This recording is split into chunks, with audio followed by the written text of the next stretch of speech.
Did you take out the trash? No. Fold your jammies? No. Take your bathy? No. Clean your earsies? No, and I never will. Bye. Enjoy your movie, sweetie. Don't tell me what to do. What was the response to season 1, and what were you excited to do coming into season 2 of Duncanville, and to have the runway to sort of do with like the season 3 renewal coming so early? Yeah, I mean, we're really excited about the fact that we're digging in deeper to stories that are like, really focused on Duncan and his POV. And also, I think season 1 like is always the bottom of show mountain of any show. You're just like, these are the characters, these are the people. They're going to be on every week, and every brain's like, okay. And so once you get it's so much exposition and hard stuff to just establish the games and what's funny about the characters. Once that's hopefully done successfully, then you can just like really play. So it felt that way in season 2. Like, I know we were doing read-throughs throughout the pandemic like this on Zoom, and we were having such a good time because it was just like, it felt like we've all kind of settled in a little bit to what we were playing. And I think we're trying to just push a little bit more. Duncan pushes, misbehaves in ways this season that are really fun, and just still stay really funny. And I know that seems very like a basic answer, but it's just a comedy, and the funny people we have, we want to just kind of use them as best we can. Is that a good answer? I just want to add to that. I agree completely. And I feel like having just watched the first 2 episodes of season 2, I almost felt like, I was, new to the show in some way. Like the first season, I really genuinely think is really funny. And season 2 feels like just a coalescing even more of that. Like we have kind of the writers have done the hard work of season 1 and made it really funny. And it just feels like the show's really kind of singing. Are these characters going to live in static forever? Like, is Duncan 15 forever? Yeah, he's like Bart. Like he's not gonna grow up and have a family.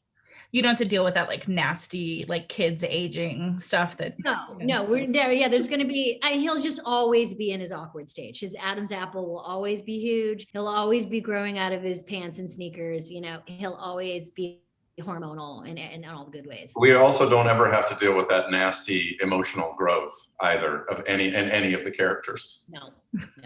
Please, gross. Gross.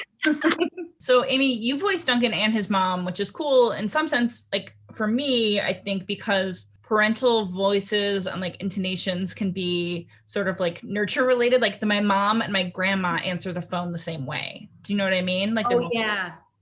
So I'm wondering sort of like, how is your voice like your mom's? And like, do you ever hear your kids saying things that you say or whatever? And Ty, same question. That's a great question. Annie is a lot like my mom, because my mom is still, I'm almost 50, and still when I leave the house, she's like, be careful, so my mom is that funny kind of active, intense, nervous energy. And what I love about playing Annie, and what we really wanted to make sure we would do, is that the mom and Duncan, like that relationship is she is a big part of Duncan's life. And she is she does not react. She is proactive in Duncan's life, for better or for worse. And so it's so fun to have Jack be the emotional core. I mean, I think there's a lot of times where Annie misses the feelings.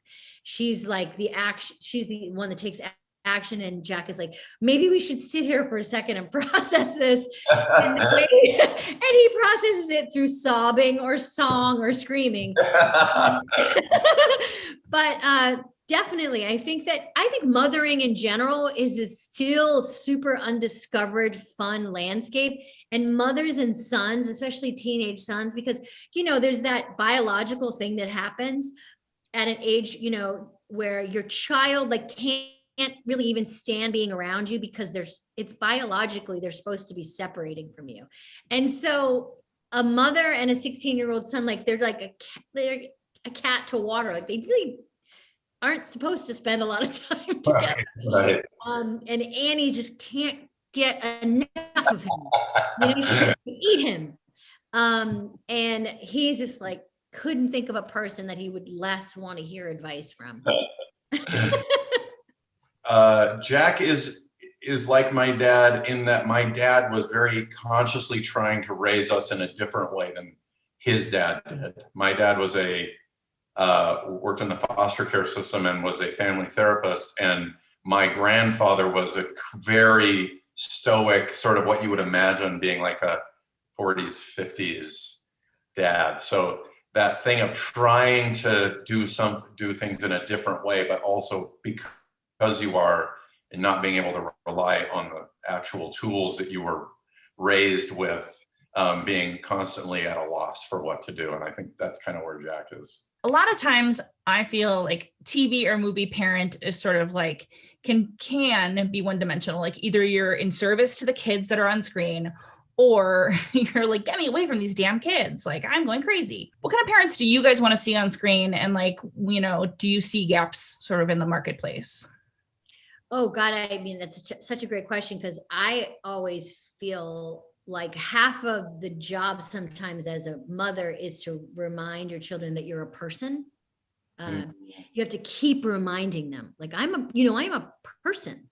But a teenager does not, like, if you're doing your job right, they're not worrying about your personhood. They're like in their own world. Like, so it's fascinating to watch it grow and change. But when I watch parents, I want to watch this great, wonderful, messy, make it up as you go along version of parenting, because that is, as we all know, what, especially after this year, what parenting is like. And also, I think that anytime you can kind of break apart some of the gendered stereotypes of what parenting looks like, what the quote unquote mother figure does or father figure does, or because, and this has been, Modern Family did this and shows that, like, talk about how what's underneath every family is its own country, its own set of rules, its own language, its own things it needs to fix, its own thing it's doing really well. So it's almost like the more specific you get, the juicier it can be. Yeah, Ty, what do you think about, I mean, like, same thing with kind of dad roles. Do you know what I mean? Like dads on screen. I mean, moms, I think, are getting a little bit more developed, but dads can often be so sort of like, I'm a dad, like whatever. I think what Amy said is really, really astute. I mean, I'm having a parenting moment, actually, just thinking about that. I do think that there are, and maybe this is a contemporary thing because we're trying to engage with our kids more than certainly my grandfather did with my dad, but of being in a position of being, of guidance and on certain things, authority, but also trying to convey your humanity to them as well. Mm-hmm. And that is really hard as a parent because they often forget. I think they really do forget. But also what I love to watch that. I love to watch that kind of nuance. And I think, we're an animated show and this is a joke heavy show, but the writing staff is really good. They're really, really good. And there's stuff in episode 2 about that, about trying to, coming to terms with, your fallibility as a parent and as a son. And as the mom of toddlers, like your kids just are at a developmental stage, like they're just not there yet where you can reason with them, for example. Yeah. That's what's so funny is like Duncan is still a 16-year-old kid. His frontal lobe is not finished. He does not know how to process these things. So it's so funny. We all fall into this trap, no matter the age, where like you want to reason with your kid about life and they're like hungry. Yeah. They're just like, I mean, not to pick on teenagers, but they can be really selfish. You know what I mean? Like, I can't believe this is happening to me. I'm the only person it's ever happened to. What do you mean, Beats? Teenagers are terrorists. They're growing. They're literally physically growing, and they're eating you out of house and home, and they're incredibly self-absorbed. They're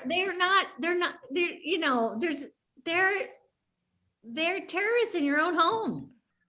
And that's who this show is for. We love them and we want to celebrate them. They know who they are.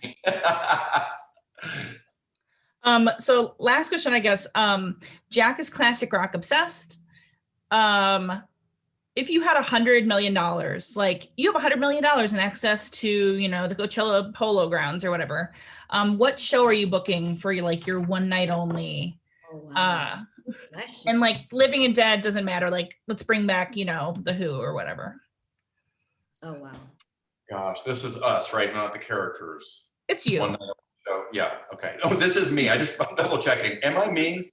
I am me. Okay, great. Okay, good. Oh boy. One night only, Living or Dead. I'm kind of an obsessive Radiohead head. Radiohead. Oh, and I've seen them many times, but I would still probably go that direction. Mm-hmm. If not them, maybe the very, very early, like young Stevie Wonder.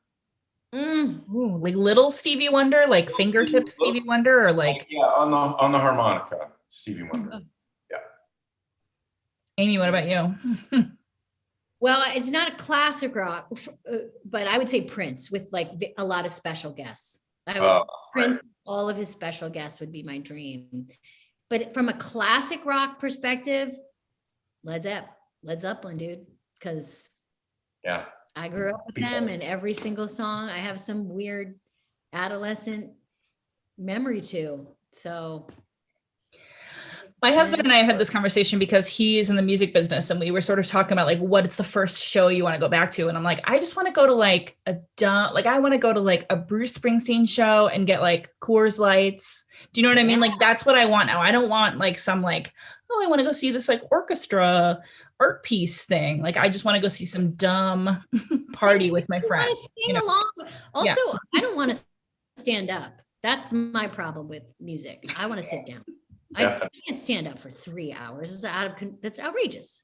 100%. So I want to just sing along and have a great time, but sit down. It needs to start at 7 p.m. I need to be home by 10:30. 7 is, let's start at 5. Let's wrap it up. Venue that says hall or ballroom, I'm out. Those are standing places. I'm just too short. I mean, I've always been too short, but now I'm old and short.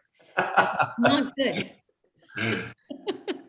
Your kids are going to want you to you're going to be like, take me to this concert. And you're going to be like, blah, blah. I know. I know it's a good question though. I kind of can't wait to dance. That's like what I can't wait to do, because I love to dance, and I can't wait to just be like packed in somewhere to dance. But concerts, I'm always a little bit like, hey, what's going on? I could never see. You're always in the wrong seats. You're like, why am I behind the speaker? The man with the giant hat, Pharrell.